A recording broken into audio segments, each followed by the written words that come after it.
प्रस्तुत है कार्यक्रम post box number 111। Post box number 111। साथियों, आप जानते हैं कि पोस्ट बॉक्स नंबर 111 माननीय प्रधानमंत्री जी द्वारा मन की बात में छुए गए कुछ प्रमुख बिंदुओं का विस्तार है और आज बारी है पोस्ट बॉक्स नंबर 111 खोलने की।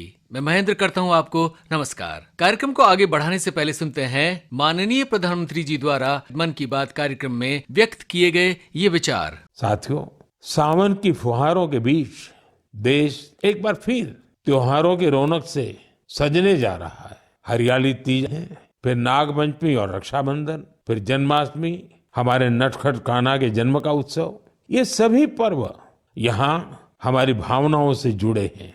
ये हमें प्रकृति से जुड़ाव और संतुलन का भी संदेश देते हैं।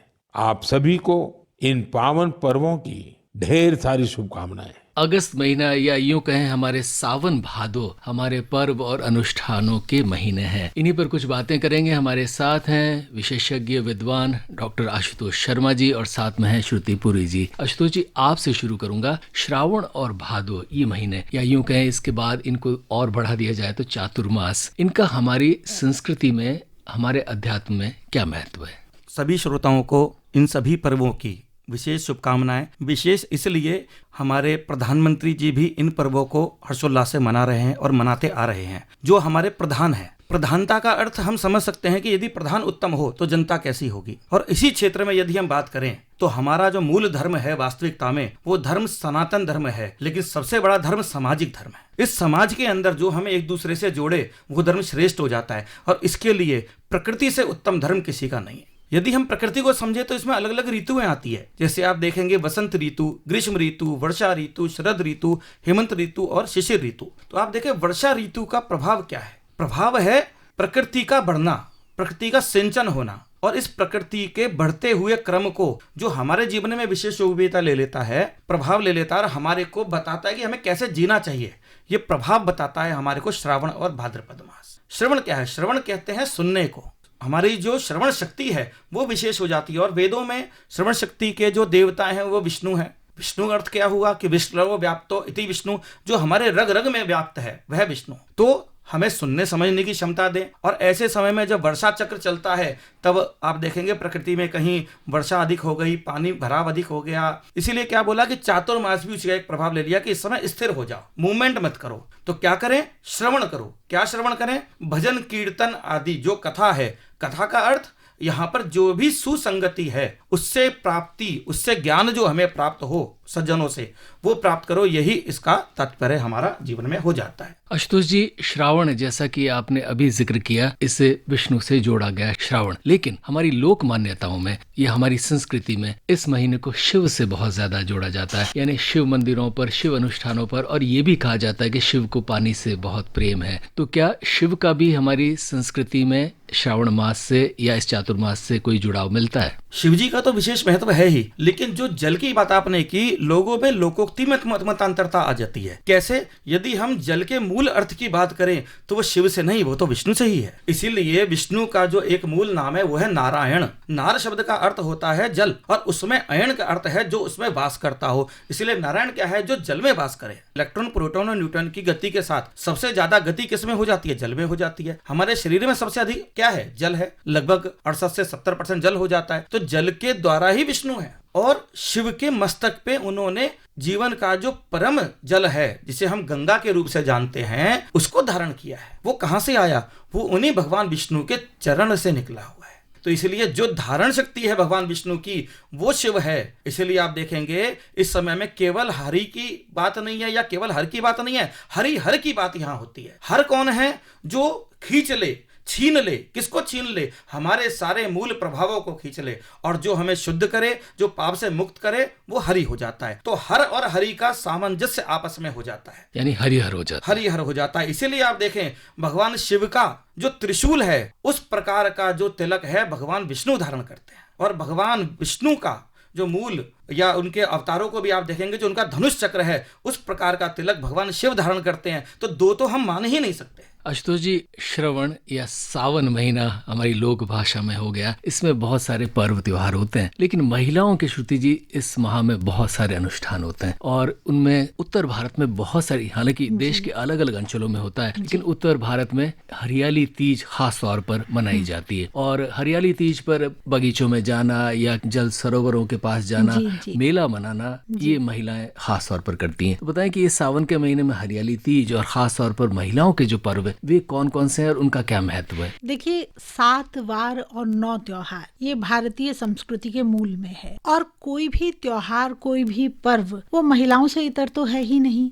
महिलाएं उसका प्रमुख भाग होती हैं। यूं कहिए कि सामाजिक जो संरचना है हमारी, पूरा परिवार ही उसका एक प्रमुख भाग होता है। जहाँ तक हरियाली तीज की बात है तो श्रावण मास के शुक्ल पक्ष की तृतीया को हरियाली तीज मनाई जाती है। अब अगर उत्तर भारत में देखें तो राजस्थान में हरियाली तीज का कुछ और रूप है। वहाँ फतेह सागर झील, जैसे अभी चर्चा हो भी रही थी, वहाँ पर महिलाएं अपना आनंद करती हैं, आती हैं, गाती हैं और उस त्योहार को मनाती हैं। देखिए, सबसे बड़ी बात कि हम किसी भी त्योहार में प्रकृति को कैसे जोड़ते हैं। हम झीलों को जोड़ रहे हैं, हम सागर को जोड़ रहे हैं। हरियाली हमने वैसे ही प्रकृति का नाम दे दिया क्योंकि श्रावण मास जो है वो वर्षा ऋतु का मास है। तो वर्षा ऋतु होती है तो हर पेड़ पौधा, प्रकृति सजी होती है, धुली पुछी हर जगह हरियाली दिखती है। तभी ना कहते हैं कि सावन में सब कुछ हरा हरा नजर आता है। तो हरियाली तीज महिलाओं के मंगल कारक एक त्योहार है। इसमें सबसे बड़ी बात यह है, अगर हम राजस्थान से इतर अगर हम ब्रज की तरफ आ जाएं तो वहाँ पर देवी देवताओं के हिंडोले होते हैं। राधा कृष्ण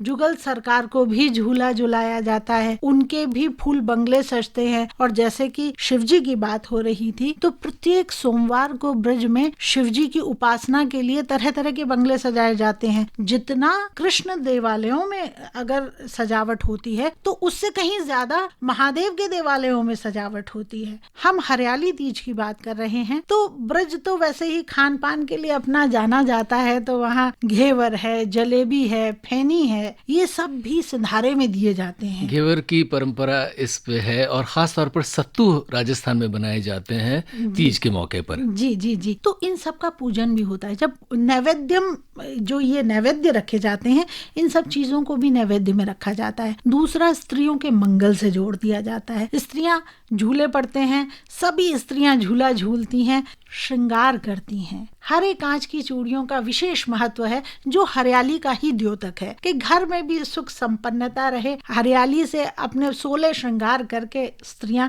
हरे रंग के वस्त्र भी धारण करती हैं और तरह तरह की सौंदर्य प्रतियोगिताएं भी होने लग गई हैं। तो कहने का तात्पर्य ये है कि जो हमारे 5 तत्व हैं, पृथ्वी है, आकाश, वायु, जल, अग्नि है, इन 5 तत्वों का संतुलन हमारे त्योहार हैं। अब चाहे आप उन्हें स्त्री पक्ष से जोड़ दीजिए, चाहे पुरुष पक्ष से जोड़ दीजिए। जो सनातन संस्कृति में जितने भी त्योहार हैं वो बिना सूर्य और चंद्रमा की उपासना के तो पूरे होते ही नहीं हैं। श्रुति जी, हमारे यहाँ पर पर्यावरण या प्रकृति और मनुष्य का रिश्ता, इससे हमेशा जोड़ा गया है और ये बात सच भी है कि मोक्ष की भी हमारे यहाँ पर कल्पना प्रकृति के बिना नहीं की गई। तो आप बताएं कि क्या हमारे ये सारे पर्व, खासतौर पर स्त्रियों के पर्व, कहीं न कहीं प्रकृति से जुड़ते हैं? जी बिल्कुल। अब देखिए, मैं एक पर्व की चर्चा करना चाहूंगी। नाग पंचमी है। नाग पंचमी, लोगों को लगेगा कि नाग देवता की पूजा, जो सबसे ज्यादा जिनसे दुनिया डरती है, लेकिन क्या आप जानते हैं किसानों के सबसे बड़े मित्र हैं सर्प। जब जन्मेजय महाराज ने सर्प यज्ञ किया तो उस समय सर्प जो अग्नि से थे वो जलने लग गए। तब आस्तिक मुनि ने उनको दूध से शीतल किया, दूध का छिड़काव करके दूध में डुबोकर सर्पों को शीतल किया। तो ये प्रकृति ही तो है। अगर हम सर्पों का नाश करेंगे तो जो खेतों में चूहे हमारे फसलों का नुकसान कर देते हैं, वो संतुलन बिगड़ जाएगा। तो इसीलिए हमारे सनातन संस्कृति में हर उस जीव जंतु की या हर उस प्रकृति के पेड़ पौधों की आराधना और पूजा की जाती है जो प्रकृति का संतुलन बनाने में सबसे महत्वपूर्ण है। या ये भी बात देखिएगा आपकी, इस महीने में बारिश के दिनों में सांप या जो भी सरीसृप होते हैं वो चूंकि अंदर रह नहीं पाते तो आपको तो बहुत नजर आते हैं और आपको घूमते भी नजर आएंगे। इसीलिए ये शायद समय नाग पंचमी के लिए चुना गया है। जी जी, बिल्कुल ठीक कहा आपने। और नाग पंचमी में ऐसी भी मान्यता है, देखिए सर्प जो है वो दुग्धपान नहीं करता है। सर्प को जो पौराणिक कथा है उसमें तो यह है कि सर्प को डुबोया गया है या उस पर छिड़काव किया गया है दुग्ध का, ताकि उसको शीतलता प्रदान हो। यहाँ पर सर्प आषाढ़ मास के बाद जब उमस बढ़ जाती है तो वो अपने बिलों से बाहर आ जाते हैं। बिलों से बाहर आ जाते हैं तो वो बहुतायत में आपको दिखाई भी देने लग जाते हैं। तो लोगों के मन का डर भी दूर हो, इसलिए भी इस पूजा का विधान किया जाता है। तो प्रकृति का संतुलन तो है ही, प्रकृति का पूजन तो है ही यहाँ। आशुतोष जी, थोड़ी सी बात करते हैं हिंडोलों की। बहुत सारे मंदिरों पर, खास तौर पर जो कृष्ण मंदिर है, वहाँ पर परंपराएं होती है कि इस मौसम में गांव में आप देखेंगे कि प्रतिमाएं जो होती है उन्हें निकाला जाता है मंदिर से, उसे किसी जल सरोवर तक ले जाया जाता है, नहलाया धुलाया जाता है, वापस लाया जाता है। बताएं कि ये प्रतिमाओं को बाहर ले जाना, जल सरोवर तक ले जाना, ये क्यों होता है? मंदिरों में जो प्रतिमाएं हैं वास्तविक में ऊर्जा का मूल स्वरूप है उसके अंदर, इसलिए उनकी प्राण प्रतिष्ठा की जाती है। तो उसमें क्या होता है कि मूर्ति जब एक स्थान पर रहती है, संपूर्ण वर्ष में रहती है, कोई कोई विशेष दिन होता है जब वो बाहर आती है।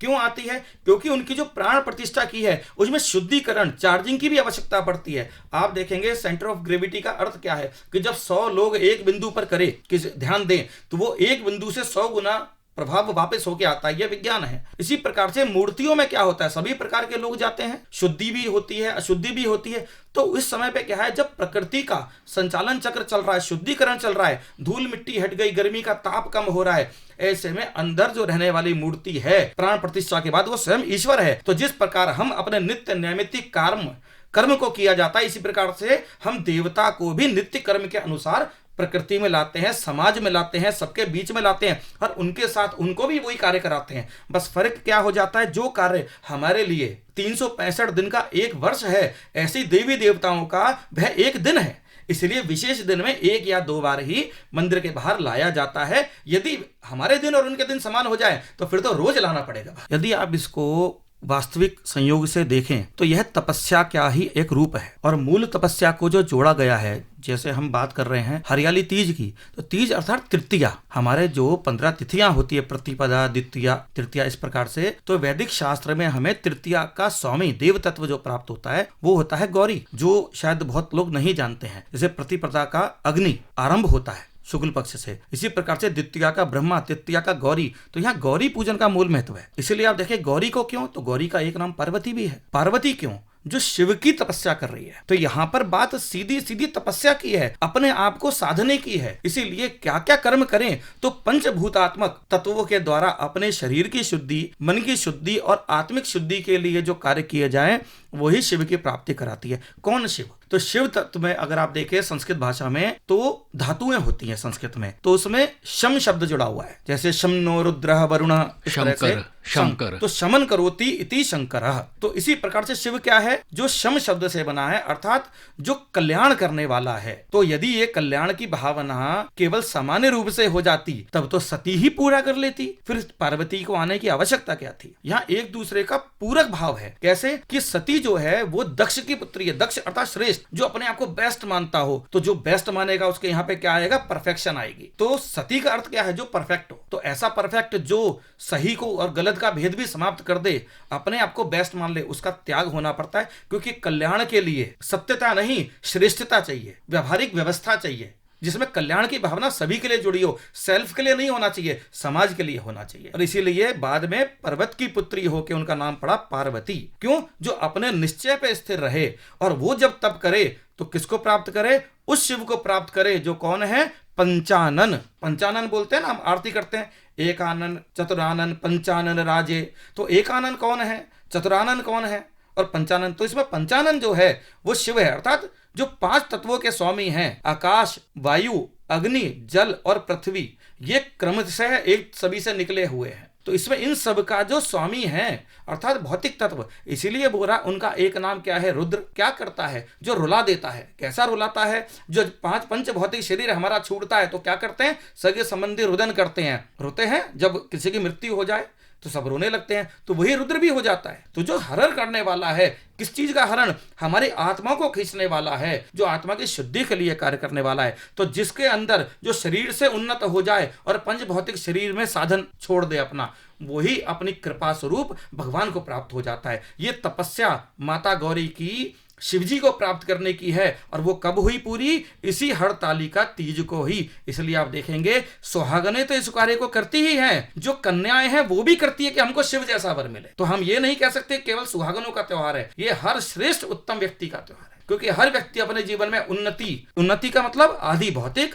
आदि दैविक और आध्यात्मिक तीनों प्रकार की उत्तमता जो प्राप्त कर सके, वह श्रेष्ठ साधन चाहिए। और आजकल सभी को पता है कि कम में ज्यादा मिल जाए, ऐसा व्यवहार तो सभी को प्राप्त हो जाए तो अच्छा है। तो विशेष दिन बताए गए हैं जिसलिए किया जाए तो कम एफर्ट्स के द्वारा ज्यादा की प्राप्ति हो जाती है, क्योंकि उस दिन भगवान की विशेष कृपा अर्थात सूर्य चंद्रमा की जो भौगोलिक स्थिति है उसके आधार पर जो कोणीय एंगल बनता है, जो ऊर्जा का संवेग बनता है, उसके द्वारा उस समय वो कार्य करने पर शीघ्र प्राप्ति हो जाती है। श्रुति जी, आप क्या कहेंगी? मैं कहना चाह रही थी कि अगर कृष्ण मंदिरों में हिंडोले की बात हो रही है तो कृष्ण की लीलाएं बहुत हैं। जो ब्रज क्षेत्र है वो 12 वन उपवन का स्वामी है और वहाँ पर खूब सारे कुंड, तालाब, तलैया भी हैं। तो प्रकृति से लबरोज है पूरा ब्रज। और वहाँ पर कृष्ण नित्य प्रतिरास किया करते थे। तो कभी किसी उपवन में जाते थे, कभी किसी उपवन में जाते थे। तो ये राधा रानी के मन की उत्कंठा है कि वो श्रावण मास में हिंडोले में सवार होना चाहती थी। यहाँ पर यमुना मनोरथ भी होता है इस समय। यमुना मनोरथ में यमुना जी के एक सिरे से दूसरे सिरे तक उन्हें धानी चूनर उड़ाई जाती है।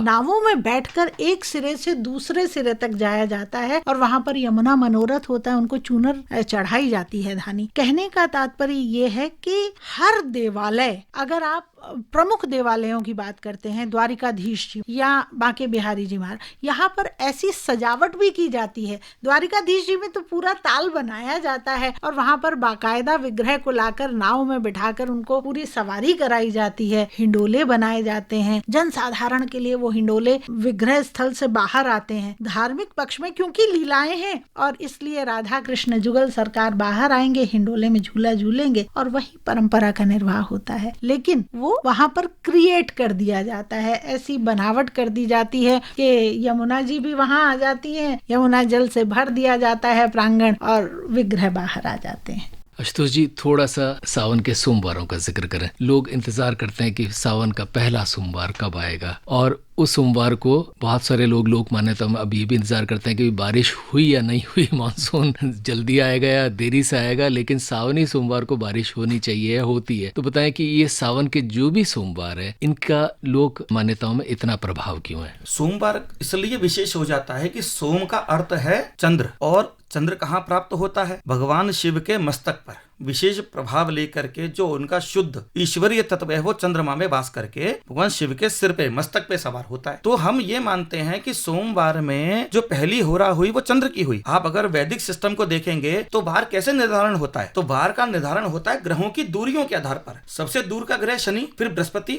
फिर मंगल, फिर पृथ्वी की जगह सूर्य रख लो, फिर शुक्र, फिर बुध और फिर सबसे समीप चंद्रमा। तो जो प्रकृति का आरंभिक वार है वो सूर्य वार है। इस प्रकार से या 24 बार काउंट करें, शनि, बृहस्पति, मंगल, सूर्य, शुक्र, बुध, चंद्रमा, फिर अगेन आप इसको काउंट करें, ऐसे 24 के बाद जब आप 25वां होरा लाएंगे वो अगले दिन पे सूर्योदय का पहला होरा होगा। तो इस प्रकार से वह आएगा चंद्रवार अर्थात सोमवार। तो उस प्रभाव का जो ऊर्जा रहती है पूरे दिवस रहती है। अहोरात्र जिसे हम कहते हैं होरा में रहते, यानी कि अहो यानी दिन और रात्रि यानी रात। सामान्य रूप से तो आप देखो शिव की जो पूजा होती है प्रदोष काल में ही होती है, जब संध्या समय होता है शाम में। लेकिन इस विशेष दिन में किसी भी समय पर वो कार्य करो वो पूरा लग जाता है। इसलिए आप देखेंगे पूरे दिन भर मंदिरों में लाइन लग जाती है। क्यों? उस समय यदि जल भी चढ़ा दिया, पुष्प भी चढ़ा दिया, बेल पत्र भी चढ़ा दिया, जो चढ़ा दिया वो शिव तक पहुंच गया, ये मान्यता रहती है। क्योंकि शिव क्या बताता है? कल्याण की भावना से वो तो अध्यात्म को बताता है, इसलिए शांति का पूरक है और चंद्रमा सबसे उत्तम शांति को देता है। तो उस दिन क्या होगा? हमारा मन प्रसन्न भी रहेगा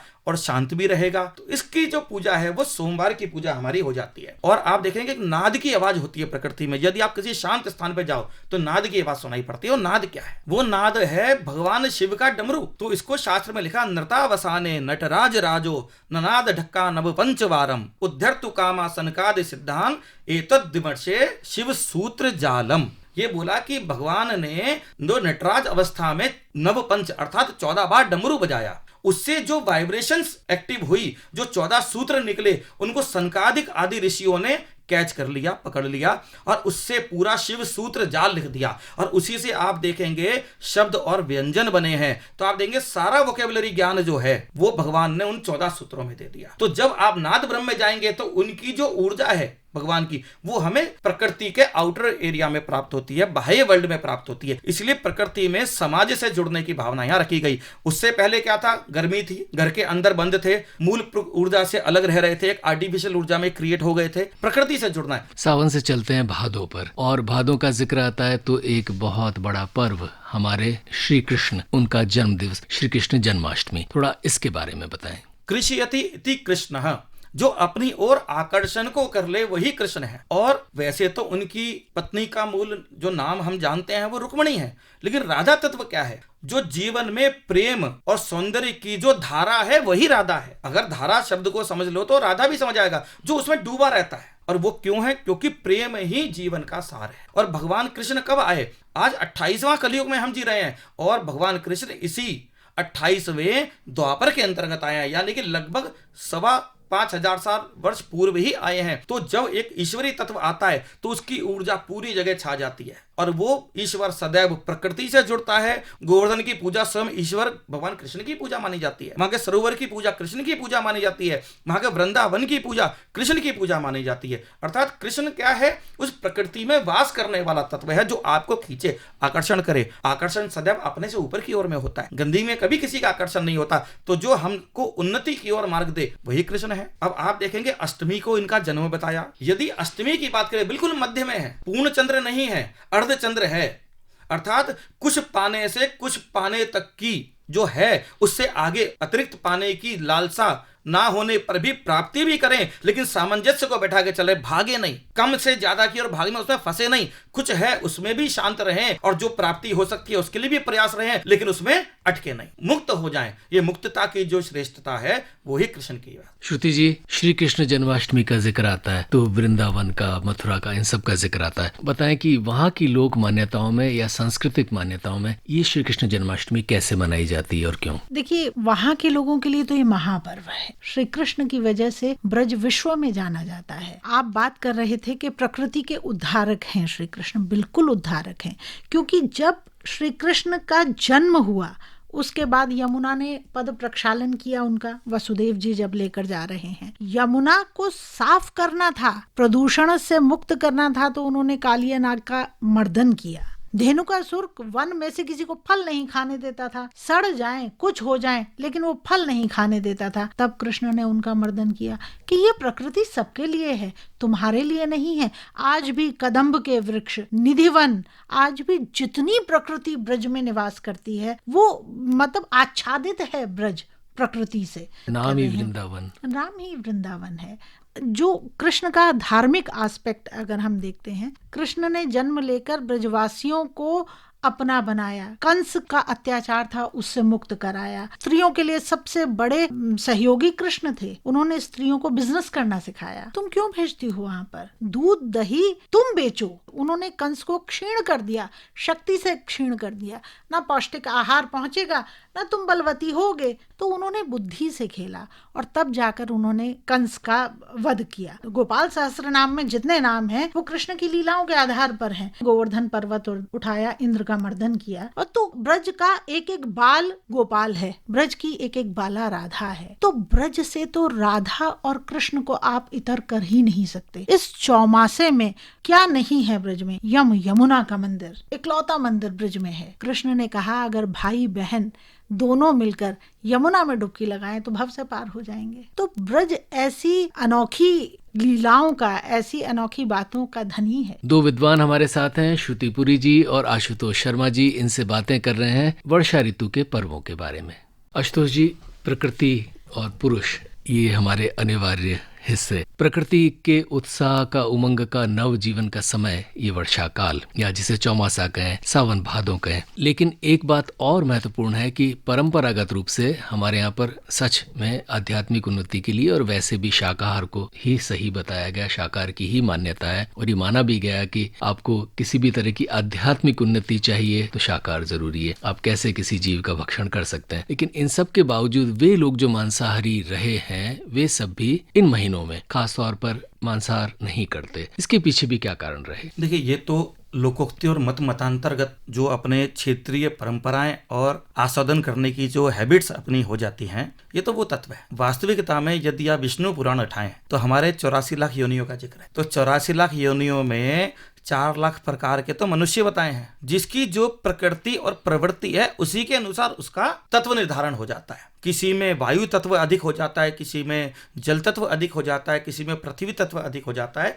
उसके अनुसार आप देखेंगे सभी के स्वर भी अलग अलग समय पर नासिका में अलग अलग चलते हैं, नेत्रों में भी ज्योति अलग अलग लेवल रहती है। तो ये तो उसी के अनुसार अपना अपना लोग संचालन चक्र निर्धारण कर लेते हैं। प्रकृति में यदि आप देखें तो शिव को आप क्या मान रहे हैं? शिव कोई व्यक्ति नहीं है, ये संसार ही शिव है। इस समय जो पैदा होने वाले जीव हैं उसको बनाने वाले शिव हैं, इसलिए उनको एक नाम दिया गया है। शिव को क्या दिया है? पशुपति। पशु किसे कहते हैं? पशु कहते हैं पालती इति, जिसके अंतर्गत पालना हो। तो किस को वो पालते हैं? केवल आप सोचो मनुष्य के लिए वो शिव है? नहीं। जरायुज जो गर्भ से पैदा होते हैं, अंडज जो अंडे से पैदा होते हैं, जो स्वेदज जो स्वेट पसीने आदि चीजों से पैदा हो जाते हैं, और उद्भिज उद्भिज यानी जो पेड़ पौधे जड़ से जो पैदा होते हैं, ये 4 प्रकार के जीव इस संसार में पैदा हैं। उन चारों के जो स्वामी हैं वो पशुपति हैं, इसलिए औषधियों के जो मालिक हैं वो भी शिव बताए गए। आशुतोष जी, थोड़ा सा संदर्भ, हमारे यहाँ पर परंपरागत रूप से जो वर्षा के देवता है वो इंद्र माने गए हैं, तो क्या इन पर्वों का कहीं इंद्र से भी कोई संबंध निकलता है? देखो, देवता की अलग अलग कैटेगरी है वेदों में। इंद्र क्या है? अगर आप वैदिक रूप से जाएं तो ऋग्वेद के अंतर्गत भगवान विष्णु के बड़े भाई इंद्र हैं। क्या ये इंद्र कहीं बाहर है क्या? जब हमने कहा विष्णु व्याप्तो इति विष्णु, जो व्याप्त है सब जगह और जल के अंदर वास कर रहा है, तो आप देखें 70% जल हमारे अंदर है, हम ही विष्णु हैं। और इसके अंदर इस तत्व को चलाने वाली जो शक्ति है वो इंद्रियां हैं, पंच ज्ञानेंद्रिय और पंच कर्मेंद्रियां। इनको यदि हम सामूहिक रूप से बोलें तो इंद्र बोलेंगे। इसीलिए आप देखें राम जी के समय में किन किन की लड़ाई थी? दशानन और दशरथ। 2 10 इंद्रियों से जो भोगने वाला है वो दशानन है, और जो 10 इंद्रियों को कंट्रोल करके उसका स्वामित्व प्राप्त करके उसके ऊपर सवार होकर रहता है कि मैं तेरे को तेरे साथ से नहीं चलने दूंगा, कंट्रोल करके रखूंगा, वो कौन है? दशरथ। रथी होके सवार है। इसीलिए जो इंद्रियों पे संतुलन बनाता है उसके यहाँ पे स्वयं राम आते। तो इंद्र कौन है? देवताओं के राजा। देवता हमारे शरीर में ही तो है, अलग थोड़ी है। तो हमारे जो अलग अलग इंद्रियां हैं उससे जो होने वाली प्रकृतियां हैं, विकृतियां हैं, वही आसुरी प्रवृत्ति भी, वही देव प्रवृत्ति भी, हमारी जो अलग अलग सोच उसके अनुसार डेवलप हो जाती है, तैयार हो जाती है, वही हमारे देवता है। और उस पर जो शासन करने वाले हमारी इंद्रियां हैं। इसलिए कहते हैं योग आदि करने से क्या होगा? करते करते प्रवृत्ति चेंज हो जाएगी। तो पतंजलि मुनि ने क्या बोला? अष्टांग योग बता दिया। यम नियम आसन प्राणायाम प्रत्याहार धारणा ध्यान और समाधि प्रभाव से उन्होंने बता दिया कि इस तरह से करो तो यदि गलत प्रवृत्ति भी है तो आपकी धीरे धीरे संतुलन में आ जाएगी और आप स्वयं इंद्र के समान हो जाओगे। इसलिए जैन धर्म में आप देखोगे इंद्र की पदवी दे दी जाती है मुनि को। श्रुति जी, जाते जाते बताएं कि ये जो बारिश के पर्व हैं ये इतने सुंदर क्यों हैं, और संक्षेप में बताएं कि इनकी इतनी मान्यता क्यों है। देखिए, बारिश होगी तो हमारी धरती सिक्त होगी, वो जितना जल उसको मिलेगा उतना वो उपजाऊ होगी, जितना उसकी उर्वरता बढ़ेगी। तो पहले तो धरती खुश हो गई। जब धरती खुश होगी, फसल अच्छी होगी, तो उससे हमारे परिवार खुश होंगे, हमारे पशु पक्षियों को चारा मिलेगा। वो जाकर, अगर हम किसी भी ऐसे जगह की बात करें जहाँ पर पशु बहुत हैं, तो वो खाते क्या हैं? घास ही तो खाते हैं। और बरसात में घास आपको बहुतायत में मिलती है, तो हमारे पशु पक्षी खुश होंगे। जब वो खुश होंगे, प्रकृति खुश होगी, खेती अच्छी होगी, तो हमारे परिवार खुश होंगे। बारिश का इंतजार तो सभी को रहता है। तो एक तरह से ये एक घेरा है जो एक दूसरे से व्हील ये जुड़ा हुआ है। उस व्हील के साथ चलते चलते हम वही खुशहाली, ये आगाज है त्योहारों का। ये श्रावण के त्योहार, भादों के त्योहार, आश्विन के त्योहार आ जाएंगे, उसके बाद आपके नवरात्रि आ जाएगी।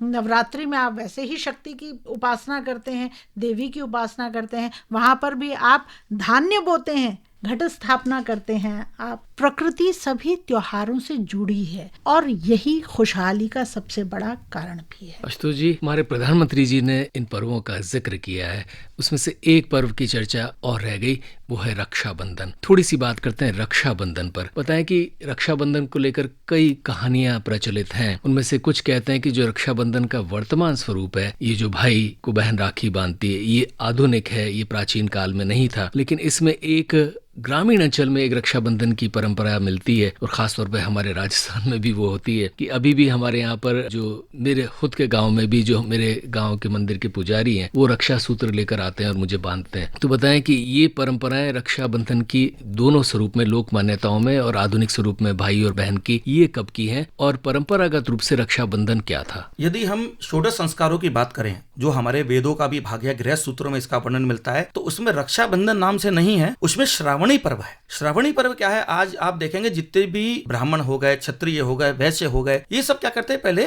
यज्ञोपवीत पहनते थे, जनेऊ जिसे हम बोलते हैं। तो श्रावणी के दिन क्या होता है, शुद्धिकरण कर लिया जाता है और पूरे वर्ष जो उस दिन शुद्धिकरण करा है उन्हीं यज्ञोपवीतों को वो पहनेंगे। तो ये परंपरा रही। इसलिए सबसे बड़ा ब्राह्मणों का त्योहार या तो वसंत है या श्रावणी पर्व है। जैसे क्षत्रियों के लिए दशहरा विशेष हो जाता है, वैश्यों के लिए दीपावली विशेष हो जाता है, इसलिए ब्राह्मणों के लिए श्रावणी पर्व। तो ये रक्षा सूत्र क्या है, यज्ञोपवीत क्या है? हमारे 3 प्रकार के ऋण, देव ऋण, पितृ ऋण और ऋषि ऋण को उतारने का तत्व है। यानी कि हमें अपनी जिम्मेदारी पता हो, हम जो भी कार्य करें उसको पूर्ण करके जाएं। इसी प्रकार से जब क्या होता है, जीवन में कार्य करते हैं तो अलग अलग प्रकार की शक्तियां कार्य करती हैं, कुछ सकारात्मक होती हैं, कुछ विरोधाभासात्मक होती है। तो देव और दानवों का युद्ध भी होता है, चाहे वो आंतरिक रूप की बात करो या देव तत्व में प्रकृति में बात करो। कोई नेगेटिव चीज आ गई, वो प्रकृति का अपोजिट युद्ध हो गया। तो इसमें क्या हुआ, इंद्र आदि, तो क्या हुआ कि जब इंद्र आदि दैत्यों से हारने लगे तो भागने लगे कि ये तो हमें मार देंगे। तो बृहस्पति देव से प्रार्थना करी कि बचाओ। तब इंद्र की पत्नी ने कहा कि तुम्हें भागने की जरूरत नहीं है। वो उनकी पत्नी है, यहाँ बहन की बात नहीं हुई अभी। उन्होंने कहा कि कहीं भागने की जरूरत नहीं है, यहीं रखो, यहीं पे आपका रक्षा सूत्र होगा और उसके बाद आप विजयी हो जाओगे। तो अगले दिन क्या किया, सूती या ऊन की एक पोटली अलग अलग लेकर के एक घड़ा लिया, उसमें जल और अनाज आदि को बोया और उसके अंदर थोड़ा सा केसर और हल्दी कुमकुम आदि लगा के, जो शुभता के प्रतीक हैं, श्री का प्रतीक है, उसमें लगा करके उसकी पोटली बनाई जो बांधी जाए। और इस घर का जो चौका होता था पहले, जिसे हम आंगन भी बोल देते थे या दहलीज बोल देते थे, वहां पे बैठ करके ब्राह्मणों को बुला के, जो उनके मूल आचार्य गुरु और पुरोहित थे, उनको बुलाया। उनके हाथों के द्वारा वो पोटली उनके हाथों में, दाहिने हाथ में बंधवा दी। तो ये होने के बाद जब वो गए तो वो जीत के आए। यहां गुरु के द्वारा रक्षण का मूल पर्व है, स्वस्ति वाचन आदि वेद मंत्रों के द्वारा। लेकिन होता क्या है, समाज में धीरे धीरे प्रचलन में हर व्यक्ति अपनी विशेष उपयोगिता बना लेता है। तो ऐसे में क्या हुआ, घर की कन्याओं का धर्म रूप बोल दिया गया, क्योंकि वो धर्म रूप होती हैं। तो कहा कि अगर आचार्य नहीं हो, गुरु नहीं हो, तो क्या करें, धर्म के द्वारा बांध लिया जाए। तो एक एडिशनल ऑप्शन आप मान के चलो कि बन गया, परंतु मूल नहीं है। दूसरी बात, इसी चीज को पालन करके जब भगवान विष्णु पाताल में गए, लक्ष्मी जी ने कहा कि मैं अपने पति को कैसे वापस पाऊं। तो उन्होंने राजा बलि के पास गए और उनको वो रक्षा सूत्र बांधा कि मैं आपको वर्ण करती हूं भाई रूप में, तो मैं आपको रक्षा सूत्र बांध रही हूं। कैसे? तो ये मंत्र भी तभी बोला जाता है, ये न बद्धो बलि राजा दानवेंद्रो महाबला तेन त्वा प्रतिबद्धनामि रक्षे माचल माचल। ये मंत्र बोला गया कि जैसे आप तो महा हो, इंद्र हो एक तरीके से, अगर आप दानवों के इंद्र हो तो आप मेरे साथ रहो, मुझे धारण कर। तो बाद में उन्होंने भगवान विष्णु को वापस मांग लिया। तो ये तो आप समझो कि प्राप्ति का अलग स्वरूप है, लेकिन ये बाद का है, ये पौराणिक है। मूलतः जो वेदों में मिलता है वो तो इंद्राणी के द्वारा, इंद्र का रक्षण रूप है, जो हमारे गुरुओं के द्वारा, आचार्य के द्वारा और ऋषियों के द्वारा करवाया जाता है, वही मूल स्वरूप रक्षाबंधन का हमें प्राप्त हुआ। आशुतोष जी, फिर ये भी जानना चाहूंगा कि ये जो बहनों और भाइयों का ये रक्षाबंधन अब आधुनिक स्वरूप में, ये कब से प्रारंभ हुआ? जैसे जैसे मतमतांतर हुए, धर्म के स्वरूप में स्थापना हुई। आसपास के क्षेत्र में हम कहाँ देखे धर्म को, तो बोला कि कन्याओं में धर्म को देखो। क्यों? क्योंकि वो अपना ही परिवार को धारण नहीं करती है, वो दूसरे परिवार को भी धारण करती है, और जो वंश को आगे बढ़ाए वही हमारे धर्म का मूल स्वरूप हो सकता है। क्यों? हमारे पितरों को पानी देने वाला कहां से आएगा? वो कन्या ही है जो आने वाले समय में पितरों को पानी दिलवा सकती है। ये धारणा उसके अंदर बनी। और ये भादों की ये तिथि चुनने के पीछे कोई मान्यता? रक्षाबंधन जो है ये श्रावण पक्ष की शुक्ल पक्ष की पूर्णिमा को माना गया। पूर्णिमा जब पूर्ण चंद्र होता है, पूर्णता का अर्थ कोई भी कमी ना रह जाए, क्योंकि थोड़ी भी कमी होगी तो कमी ही घात करती है। तो ऐसी कोई कमी छोड़ो ही मत, श्रेष्ठ कर्म करो, क्योंकि ये तो शुभता का कर्म है। शुभता में कभी भी कमी नहीं होनी चाहिए। श्रुति जी, जाते जाते थोड़ा सा रक्षाबंधन का जो लोक मान्यताओं में प्रभाव है उसके बारे में बताएं। देखिए, ये पौराणिक बात बिल्कुल ठीक है, इसी तरह की कथाएं हैं, लेकिन कालांतर में जब आक्रांता आए तब रक्षा के लिए स्त्री ने एक पुरुष को भाई स्वरूप रक्षा सूत्र बांधा और कहा कि तुम मेरी रक्षा करो। तो ये परंपरा समय के हिसाब से मॉडिफाई तो होती है, ये बात आपको माननी होगी। आज हम जो अपने आने वाली पीढ़ी को सिखा रहे हैं वो कितना सीख पा रही हैं और कितना उसको आगे ले जाएंगी, उसके हिसाब से परंपराओं में फर्क तो आता है। लेकिन हाँ,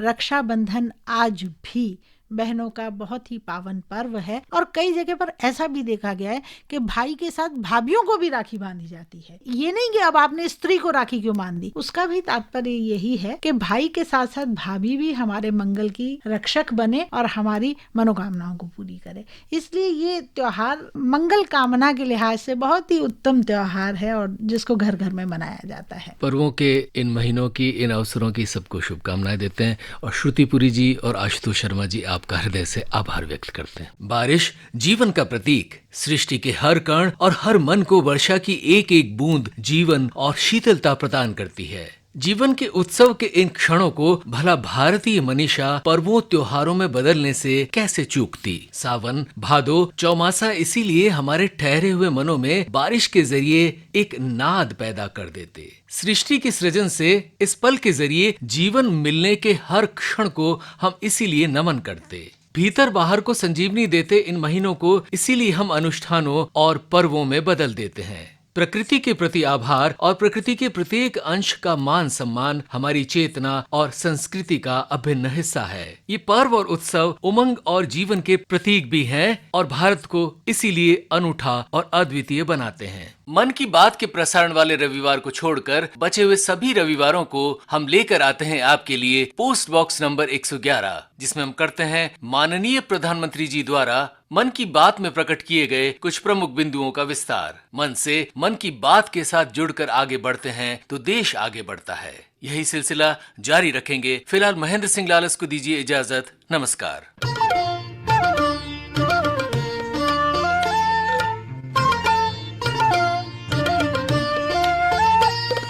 अभी आप सुन रहे थे कार्यक्रम post box number 111। Post box number 111। इस कार्यक्रम के प्रस्तुतकर्ता थे Mahendra Singh Lalas. Post box number